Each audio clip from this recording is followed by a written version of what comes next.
Hello my dear YouTube family, welcome back to Neeta tarot reading. ಇವತ್ತು ನಾನು ಯಾವ ವಿಚಾರದ ಬಗ್ಗೆ ರೀಡಿಂಗ್ ಮಾಡ್ತಾ ಇದ್ದೀನಿ ಅಂತ ಹೇಳಿದ್ರೆ, ಆ ವ್ಯಕ್ತಿ ನಮ್ಮಿಂದ ದೂರ ಆಗೋದಕ್ಕೆ ಕಾರಣ ಏನು, ಹಾಗೆ ಆ ವ್ಯಕ್ತಿ ಮತ್ತೆ ಹಿಂತಿರುಗುವ ಸಾಧ್ಯತೆ ಇದೆಯಾ.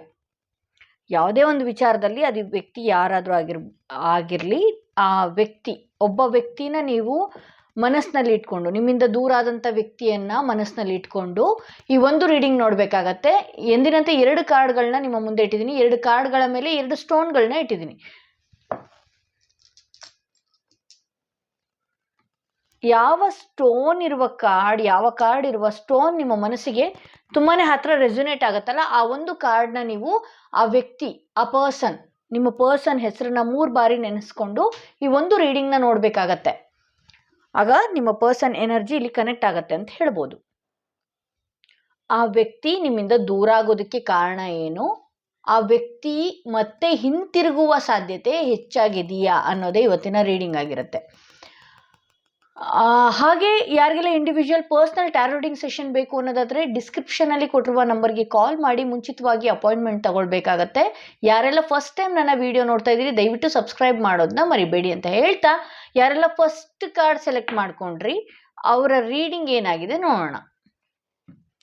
ಯಾರೆಲ್ಲ ಈ ಸ್ಟೋನ್ ಇರುವ ಕಾರ್ಡ್ ಸೆಲೆಕ್ಟ್ ಮಾಡ್ಕೊಂಡ್ರಿ ನೋಡೋಣ ಅವರ ರೀಡಿಂಗ್ ಏನಾಗಿದೆ.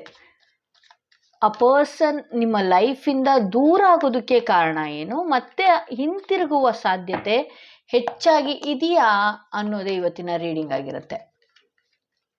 ಆ ವ್ಯಕ್ತಿ ನಿಮ್ಮಿಂದ ದೂರ ಆಗೋದಕ್ಕೆ ಕಾರಣ ಏನು.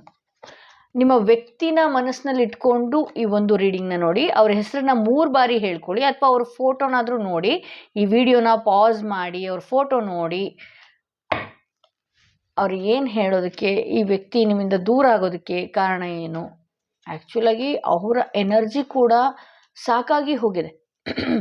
ಕೆಲವ್ರ ಲೈಫಲ್ಲಿ ಅವರ ವೈಯಕ್ತಿಕ ಮನೆಯ ವಿಚಾರದಿಂದಾಗಿ ನಿಮ್ಮಿಂದ ದೂರ ಆಗಿದ್ದಾರೆ ಅಂತಲೇ ಇಲ್ಲಿ ತಿಳಿಸ್ಕೊಡ್ತಾ ಇದೆ. ನಿಮ್ಮ ಮುಂದೆ ಆ ವ್ಯಕ್ತಿ ನೋಡೋದಕ್ಕೆ ತುಂಬ ಚೆನ್ನಾಗಿ ಕಾಣಿಸ್ತಾ ಇರ್ಬೋದು, ಬಟ್ ಆದರೂ ಅವರು ಕೂಡ ತುಂಬ ನೋವು ತಿಂತಾ ಇದ್ದಾರೆ ಈ ವಿಚಾರವಾಗಿ ಅಂತಲೇ ಹೇಳಬಹುದು. ಅವರ ಮನೆಯವರ ವಿಚಾರಕ್ಕಾಗಿ ಈ ಸಂಬಂಧದಿಂದ ದೂರ ಆಗಬೇಕಾದಂಥ ಪರಿಸ್ಥಿತಿ ಬಂದಿದೆ ಅನ್ನೋದೇ ತೋರಿಸ್ತಾ ಇದೆ. ಇಲ್ಲಿ ಇಬ್ಬರು ಕೂಡ ವಿಪರೀತ ಡಿಪ್ರೆಷನ್ನಿಂದ ಒದ್ದಾಡ್ತಿದ್ದೀರಿ ಅಂತಲೇ ತೋರಿಸುತ್ತೆ. ಇಲ್ಲಿ ನೀವು ಕೂಡ ನಿದ್ದೆ ಇಲ್ದಿರುವಂಥ ದಿನಗಳನ್ನ ಅನುಭವಿಸ್ತಾ ಇದ್ದೀರಿ. ಇದೊಂದು ಟೈಮ್ಲೆಸ್ ರೀಡಿಂಗ್ ಆಗಿರುತ್ತೆ. ಯಾರು ಯಾವತ್ತಿಂದ ಈ ರೀಡಿಂಗ್ ನೋಡ್ತೀರಾ ಅಲ್ಲಿಂದ 3 ತಿಂಗಳುಗಳು ಈ ವಿಡಿಯೋ ರೆಸೊನೇಟ್ ಆಗುತ್ತೆ ಅಂತ ಹೇಳ್ಬೋದು. ಇಲ್ಲಿ ಸಂಬಂಧನ ಕಟ್ಕೊಳ್ಳೋದಕ್ಕೆ ಅಂತ ಇಬ್ಬರು ಟ್ರೈ ಮಾಡಿದ್ರೆ, ಅವರು ಕೂಡ ಟ್ರೈ ಮಾಡಿ ಸಾಕಾಗಿ ಹೋದರು ಈ ಸಂಬಂಧದ ವಿಚಾರದಲ್ಲಿ. ಬಟ್ ಆದರೆ ಕೈ ಚೆಲ್ಲಿದ್ದಾರೆ ಈ ಟೈಮಲ್ಲಿ. ಅವರು ಈ ಸಂಬಂಧದಿಂದ ನನ್ನ ಕೈಯಲ್ಲಿ ಆಗಲ್ಲ ಅಂತ ಹೇಳಿ ಕ್ವಿಟ್ ಮಾಡಿದ್ದಾರೆ ಅಂತಲೇ ಹೇಳ್ಬೋದು. ನಿಮ್ಮ ಮೇಲೆ ಪ್ರೀತಿನೇ ಇಲ್ಲ, ಅವರ ಉದ್ದೇಶ ನಿಮಗೆ ಮೋಸನೇ ಮಾಡೋದಾಗಿತ್ತು ಅಂದರೆ ಅದು ಸುಳ್ಳು. ಅವ್ರ ಉದ್ದೇಶ ನಿಮ್ಮನ್ನ ಮೋಸ ಮಾಡೋ ಅಂಥದ್ದು ಇಲ್ಲ.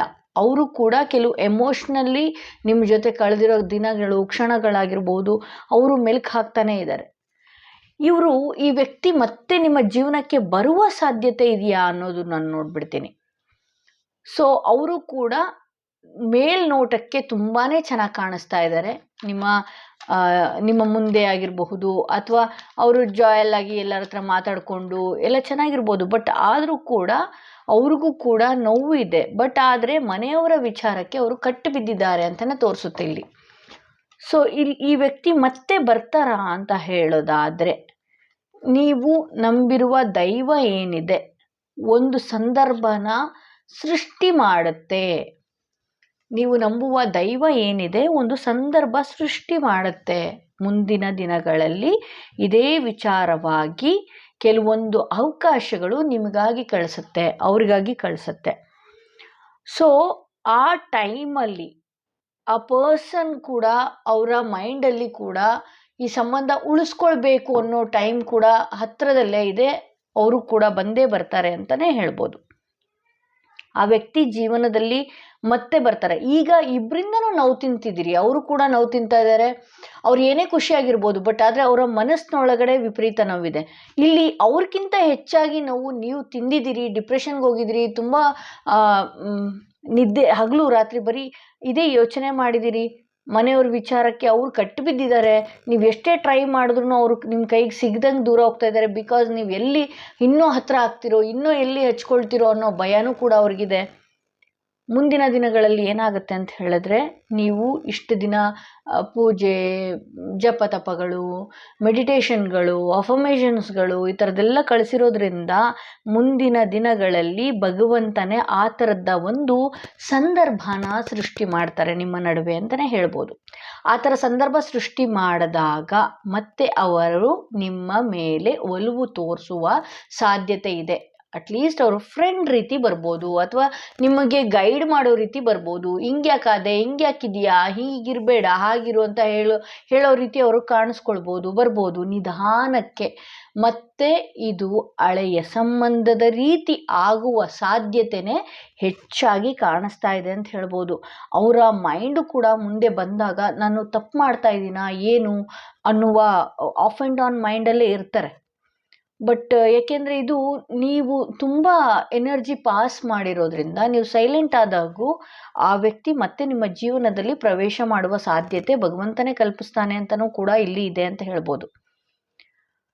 ಪ್ರೆಸೆಂಟ್ ಎನರ್ಜಿ ನೋಡೋದಾದರೆ ಅವರು ಯಾವುದೇ ರೀತಿ ಸಂತೋಷವಾಗಿ ಇಲ್ಲ, ಅವ್ರಿಗೂ ಸಾಕಾಗಿ ಹೋಗಿದೆ. ಇಲ್ಲಿ ನಿಮ್ಮ ಎನರ್ಜಿ ಕೂಡ ಹಗಲು ರಾತ್ರಿ ಬರೀ ಇದೇ ಯೋಚನೆ ಮಾಡಿ ಊಟದ ಬಗ್ಗೆ ಆಗಿರ್ಬೋದು, ನಿಮ್ಮ ಆರೋಗ್ಯದ ಬಗ್ಗೆ ಆಗಿರ್ಬೋದು ತಲೆ ಕೆಡಿಸ್ಕೊಳ್ತಾ ಇಲ್ಲ. ಇಲ್ಲಿ ಒಂದಷ್ಟು ಸಂಬಂಧನ ಉಳಿಸ್ಕೊಳ್ಬೇಕು ಅಂತ ತುಂಬ ಪ್ರಯತ್ನ ಪಡ್ತಿದ್ದೀರಿ. 1-2 ತಿಂಗಳುಗಳ ಕಾಲ ಸೈಲೆಂಟ್ ಆಗಿದ್ದರೆ ಅದಕ್ಕೊಂದು ದಾರಿ ಬರುತ್ತೆ ಅಂತಲೇ ಹೇಳ್ಬೋದು. ಈ ರೀಡಿಂಗ್ ಅದೇ ರೀತಿ ತೋರಿಸ್ತಾ ಇದೆ. ಆ ಥರದ್ದೊಂದು ಸಂದರ್ಭ ಕ್ರಿಯೇಟ್ ಆಗ್ಬೋದು. ಯೂನಿವರ್ಸಿಗೆ ಬಿಟ್ಬಿಡಿ, ಹೋಗಲಿ ಯೂನಿವರ್ಸ್ಗೆ ಅಂದರೆ ಮೇಡಮ್ ಯೂನಿವರ್ಸ್ಗೆ ಹೆಂಗೆ ಬಿಡಲಿ ಅಂತ ನೀವು ಕೇಳ್ತೀರಿ. ನೀವು ನಂಬಿರುವ ದೈವಕ್ಕೆ ಬಿಟ್ಟಿದ್ದೀರಾ ಅಲ್ವಾ, ಫಲ ಅವನು ಕೊಡ್ತಾನೆ, ಅವನಿಗೆ ದಾರಿ ಬೇಕಲ್ವಾ. ಈಗ ಇವತ್ತು ಅಂದ್ಕೊಂಡಿದ್ದು ನಾಳೆ ಬೆಳಿಗ್ಗೆ ಆಗಿಬಿಟ್ರೆ ಇದು ಕಲಿಯುಗ, ಅಷ್ಟು ಬೇಗ ಆಗುವಂಥದ್ದಲ್ಲ. ಆ್ಯಕ್ಚುಲಾಗಿ ಅದಕ್ಕೆ ಅಂತಲೇ ಒಂದು ದಾರಿ ಬೇಕು, ಅದಕ್ಕೆ ಅಂತಲೇ ಒಂದು ಸಂದರ್ಭ ಸೃಷ್ಟಿ ಮಾಡಬೇಕು, ಅದಕ್ಕೆ ಅಂತಲೇ ನಿಮ್ಮ ಕಡೆ ಒಲವು ಬರಬೇಕು ಅಂದರೆ ಅದಕ್ಕೂ ಒಂದು ಟೈಮ್ ಬರಬೇಕು.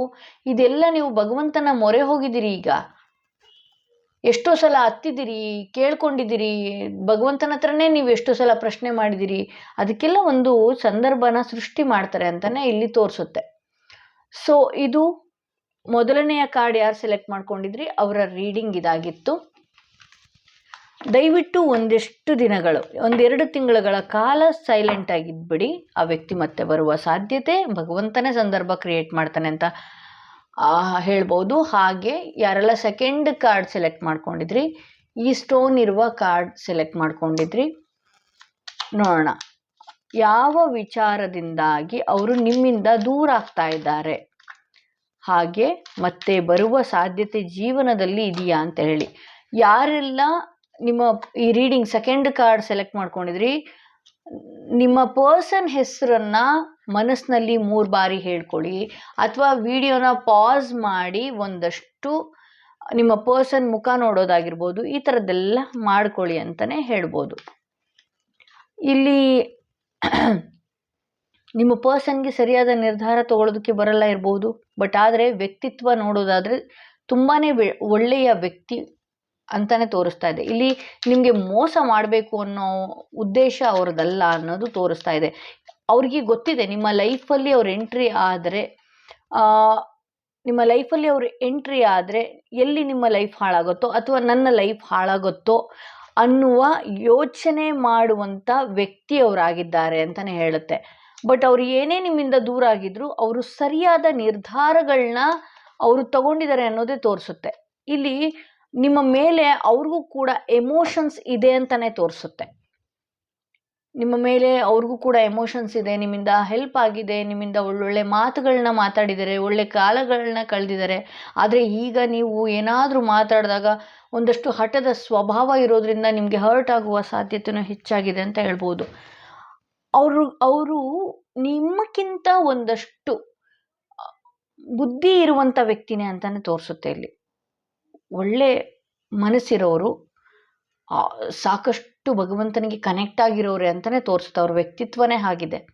ಯಾವುದೇ ನಿರ್ಧಾರಗಳು ತಗೊಂಡಿದ್ರು ಅದು ಸರಿಯಾದ ನಿರ್ಧಾರಗಳೇ ಅವರು ತಗೊಂಡಿರ್ತಾರೆ ಅನ್ನೋದೇ ತೋರಿಸುತ್ತೆ ಇಲ್ಲಿ. ಇಲ್ಲಿ ಒಂದು ಡಿಸಿಷನ್ನ ಅವ್ರು ತಗೊಂಡಿದ್ದಾರೆ ಅಂತ ಅಂದರೆ ಅದರಿಂದ ಏನೋ ಒಂದು ಕತೆ ಇದೆ, ಯಾವುದೋ ಒಂದು ವಿಚಾರವಾಗಿದೆ ಅಂತಲೇ ಹೇಳ್ಬೋದು. ಇಲ್ಲಿ ಎಮೋಷನ್ಸ್ಗಳು ಜಾಸ್ತಿ ಇದೆ, ನಿಮ್ಮಿಬ್ಬರ ನಡುವೆ ಎಮೋಷನ್ಸ್ ತುಂಬಾ ಇದೆ, ಬೇಕು ಅನ್ನೋ ಭಾವ ಇಬ್ಬರಲ್ಲೂ ಇದೆ. ಆದರೆ ನಿಮ್ಮ ಪರ್ಸನ್ಗೆ ಒಂದಷ್ಟು ಹಠ ಜಾಸ್ತಿ. ಈ ಕಡೆ ನಿಮ್ಗೆ ಹಠ ಇಲ್ಲ ಅಂತ ಹೇಳೋದಕ್ಕೆ ಬರಲ್ಲ, ಅವ್ರೇನಾದರೂ ಹೇಳಿದ್ದನ್ನು ಅದನ್ನು ನೀವು ಅರ್ಥ ಮಾಡ್ಕೊಳ್ತಾ ಇರಲಿಲ್ಲ.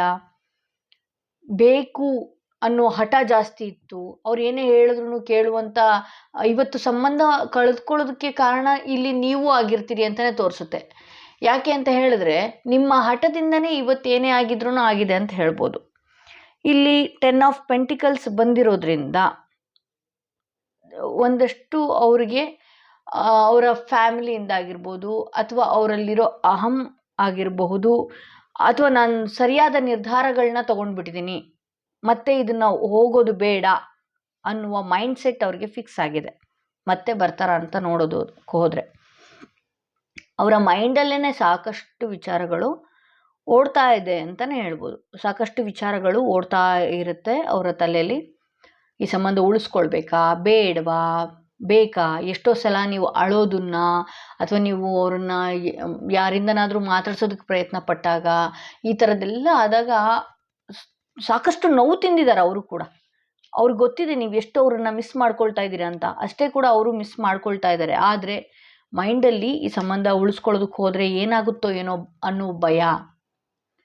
ಅವ್ರ ಫ್ಯೂಚರ್ ಬಗ್ಗೆನೂ ಅವ್ರು ಹೆಚ್ಚಾಗಿ ಯೋಚನೆ ಮಾಡ್ತಾರೆ, ನೀವು ನಿಮ್ಮ ಫ್ಯೂಚರ್ ಬಗ್ಗೆ ಹೆಚ್ಚಾಗಿ ಯೋಚನೆ ಮಾಡಲ್ಲ ಅಂತಲೇ ಹೇಳ್ಬೋದು. ಇಲ್ಲಿ ನೀವು ನಿಮ್ಮ ಬಗ್ಗೆ, ನಿಮ್ಮ ಹೆಲ್ತ್ ಬಗ್ಗೆ ಯಾವುದು ಯೋಚನೆ ಮಾಡಲ್ಲ. ಬರೀ ಏನಾಗಿದೆ ಈ ಪಾಸ್ಟ್ ಲೈಫ್ ಬಗ್ಗೆ ಕೂತು ಯೋಚನೆ ಮಾಡಿ ಮಾಡಿ ಮಾಡಿ ಮಾಡಿ ನೀವೇ ಒಳಗೆ ಈ ಗೆದ್ದಲು ತಿನ್ನುತ್ತೆ ಅಂತ ಹೇಳ್ತಾರೆ ಗೊತ್ತಾ, ಮರಾನ ಗೆದ್ದಲು ತಿನ್ನುತ್ತೆ ಅಂತ ಹೇಳ್ತಾರೆ ಗೊತ್ತಾ, ಆ ರೀತಿ ನಿಮ್ಮನ್ನು ಮಾಡ್ಕೊಳ್ತಾ ಇದ್ದೀರಿ. ನೀವು ನಿಮ್ಮ ಒಳ್ಳೆ ಲೈಫ್ನ ಹಾಳು ಮಾಡ್ಕೊಳ್ತಾ ಇದ್ದೀರಿ. ಇಲ್ಲಿ knight of pentacles, 9 of pentacles ಸಾಕಷ್ಟು ನಿಧಾನ. ಯಾವತ್ತೂ ಅವ್ರ ಲೈಫಲ್ಲಿ ಒಂದು ದಿನ ಬಂದು ಮತ್ತೆ ಮಾತಾಡುವ ಸಾಧ್ಯತೆ ಎಲ್ಲ ಇದೆ, ಬಟ್ ಆದರೆ ಸಾಕಷ್ಟು ನಿಧಾನ. ಅವರು ನಿಮ್ಮನ್ನು ಒಂದು ಒಳ್ಳೆ ದಾರಿಯಲ್ಲಿ ಇರೋದಕ್ಕೆ ಇಷ್ಟಪಡ್ತಾರೆ. ಒಂದು ಒಳ್ಳೆ ದಾರಿಯಲ್ಲಿರಲಿ, ಚೆನ್ನಾಗೇ ಇರಲಿ ಅನ್ನುವ ಇಚ್ಛೆಯಿಂದನೇ ಅವರು ನಿಮ್ಮನ್ನು ನೋಡ್ತಾರೆ ಅಂತ ಹೇಳ್ಬೋದು. ಇಲ್ಲಿ ಮತ್ತೆ ಬರುವ ಸಾಧ್ಯತೆ ತುಂಬಾ ನಿಧಾನ. ಅವರು ಬಂದು ಕೂಡ ಇದರಿಂದ ಏನು ಲೈಫ್ ಇದೆ ಅಂತ ನಾನು ಹೇಳಲ್ಲ, ಯಾಕೆಂದರೆ ಅವ್ರ ಮೈಂಡ್ ತುಂಬ ಗೊಂದಲದಲ್ಲಿದೆ. ಅವರು ಎಲ್ಲಾನು ಬಿಟ್ಟು ಬರುವ ಸಾಧ್ಯತೆಯೂ ಇಲ್ಲ, ಅಥವಾ ಅವ್ರಿಗೆ ಈಗ ಮದುವೆ ಆಗಬೇಕು ಅನ್ನೋ ವಿಚಾರವಾಗಿ ನೀವೇನಾದರೂ ನೋಡ್ತಾ ಇದ್ರೆ ಅವ್ರನ್ನ ಫ್ಯಾಮಿಲಿನ ಹ್ಯಾಂಡಲ್ ಮಾಡುವಂಥ ಶಕ್ತಿ ಇಲ್ಲ. ಅವರ ತಲೆಯಲ್ಲೇ ನೂರಾರು ಯೋಚನೆಗಳು ಓಡ್ತಾ ಇರತ್ತೆ ಅಂತಲೇ ಹೇಳ್ಬೋದು. ಬಟ್ ವ್ಯಕ್ತಿ ಅಂತ ನೋಡಕ್ಕೆ ಹೋದಾಗ ಹಠದ ಸ್ವಭಾವದವರು ಎಲ್ಲಾನು ಕೂಲಂಕುಷವಾಗಿ ಯೋಚನೆ ಮಾಡುವಂಥ ವ್ಯಕ್ತಿ ಉಳ್ಳವರು ಅಂತಲೇ ತೋರಿಸುತ್ತೆ. ಈ ವ್ಯಕ್ತಿ ನಿಮ್ಮಿಂದ ದೂರ ಆಗೋದಕ್ಕೆ ಕಾರಣ ಏನು ಅಂತ ಹೇಳಿದ್ರೆ, ಈ ಸಂಬಂಧ ಉಳಿಸ್ಕೊಳಕ್ಕೆ ಹೋದರೆ ಎಲ್ಲೋ ತೊಂದರೆ ಆಗುತ್ತೆ ಅನ್ನುವ ಮೈಂಡ್ ಸೆಟ್, ಯೋಚನೆ ಅವ್ರಿಗೆ ಬಂದಿದೆ. ಆ ಯೋಚನೆಯಿಂದಾಗಿ ನಿಮ್ಮಿಂದ ದೂರ ಆಗಿದ್ದಾರೆ ಅಂತಲೇ ಹೇಳ್ಬೋದು ಅವರು. ಸೊ ಅವ್ರು ಏನೇ ನಿರ್ಧಾರ ತೊಗೊಂಡಿದ್ರು ಸರಿಯಾದ ನಿರ್ಧಾರ ತೊಗೊಂಡಿದ್ದಾರೆ ಅಂತ ಅವರು ಮೆಂಟಲಿ ಫಿಕ್ಸ್ ಆಗಿದ್ದಾರೆ. ಮುಂದಿನ ದಿನಗಳಲ್ಲಿ ಬರ್ತಾರ ಅಂತ ನೋಡೋಕೆ ಹೋದರೆ ಅವರು ನೀವು ಚೆನ್ನಾಗಿರಲಿ, ಎಲ್ಲೇ ಇದ್ರೂ ಚೆನ್ನಾಗಿರಲಿ ಅನ್ನುವ ಫೀಲಲ್ಲಿದ್ದಾರೆ.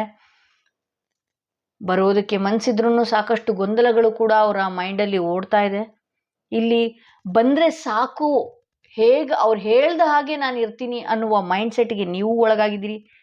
ಹೆಂಗಾದರೂ ಆಗಲಿ ಬರಲಿ, ಅವರು ನನ್ನ ಹತ್ರ ಬರಲಿ ಅನ್ನುವ ಇಂಟೆನ್ಷನ್ ನಿಮಗೆ ಕಾಡೋದಕ್ಕೆ ಶುರುವಾಗಿದೆ ಅಂತಲೇ ಹೇಳ್ಬೋದು. ಇಲ್ಲಿ ಒಂದಷ್ಟು ನಿಧಾನನೇ ಅಂತ ಹೇಳ್ಬೋದು. ನೀವು ಫಿನಾನ್ಷಿಯಲಿ ಆಗಿರ್ಬೋದು, ಅಥವಾ ನಿಮ್ಮ ಸಂಸಾರದಲ್ಲಾಗಿರ್ಬೋದು, ನಿಮ್ಮ ಜೀವನದಲ್ಲಾಗಿರ್ಬೋದು ಚೆನ್ನಾಗಿರಲಿ ಅನ್ನುವ ಫೀಲೇ ಅವ್ರಿಗೂ ಕೂಡ ಇದೆ ಅಂತ ಹೇಳ್ಬೋದು. ಅವರು ಕೂಡ ಅವರ ಕೆಲಸದ ವಿಚಾರ ಆಗಿರಲಿ, ಇನ್ನೊಂದು ಮತ್ತೊಂದು ವಿಚಾರದಲ್ಲಾಗಿರಲಿ, ಯಾವುದು ನಿಮ್ಮ ರೀತಿ ಬಿಟ್ಟು ಯೋಚನೆ ಮಾಡ್ತಾ ಇಲ್ಲ ನಿಮ್ಮ ಬಗ್ಗೆ. ಅವರು ದಿನಚರಿಗಳನ್ನು ಅದೇ ರೀತಿ ನಡೆಸ್ಕೊಂಡು ಹೋಗ್ತಾ ಇದ್ದಾರೆ. ಬಟ್ ಆದರೆ ಎಲ್ಲೋ ನಿಮ್ಮ ಬಗ್ಗೆ ಯೋಚನೆ ಮಾಡಿದಾಗ ನಾನು ತಗೊಂಡಿದ್ದ ನಿರ್ಧಾರನೇ ಸರಿ ಇದೆ ಅನ್ನುವ ಫೀಲಲ್ಲಿ ಅವರಿದ್ದಾರೆ ಅಂತ ಹೇಳ್ತಾ ಇವತ್ತಿನ ವಿಡಿಯೋ ಏನಿದೆ ಇಲ್ಲಿಗೆ ಮುಗಿಸ್ತಾ ಇದ್ದೀನಿ. ಮತ್ತಷ್ಟು ರೀಡಿಂಗ್ ನಾನು ನಿಮ್ಮನ್ನು ಭೇಟಿ ಆಗ್ತೀನಿ ಅಂತ ಹೇಳ್ತಾ ಈ ವಿಡಿಯೋನ ಇಲ್ಲಿಗೆ ಮುಗಿಸ್ತಾ ಇದ್ದೀನಿ. ಯಾರೆಲ್ಲ ಫಸ್ಟ್ ಟೈಮ್ ನನ್ನ ವಿಡಿಯೋ ನೋಡ್ತಾ ಇದ್ದೀರಿ ದಯವಿಟ್ಟು ಸಬ್ಸ್ಕ್ರೈಬ್ ಮಾಡೋದನ್ನ ಮರಿಬೇಡಿ. ಯಾರಿಗೆಲ್ಲ ಇಂಡಿವಿಜುವಲ್ ಪರ್ಸನಲ್ ಟಾರೋ ರೀಡಿಂಗ್ ಸೆಷನ್ ಬೇಕು, ರೆಮಿಡೀಸ್ಗಳು ಬೇಕು, ಸೊಲ್ಯೂಷನ್ಸ್ಗಳು ಬೇಕು ಅನ್ನೋದಾದರೆ ಡಿಸ್ಕ್ರಿಪ್ಷನಲ್ಲಿ ಕೊಟ್ಟಿರುವ ನಂಬರ್ಗೆ ಕಾಲ್ ಮಾಡಿ ಮುಂಚಿತವಾಗಿ ಅಪಾಯಿಂಟ್ಮೆಂಟ್ ತಗೊಳ್ಳಿ ಅಂತ ಹೇಳ್ತೀನಿ.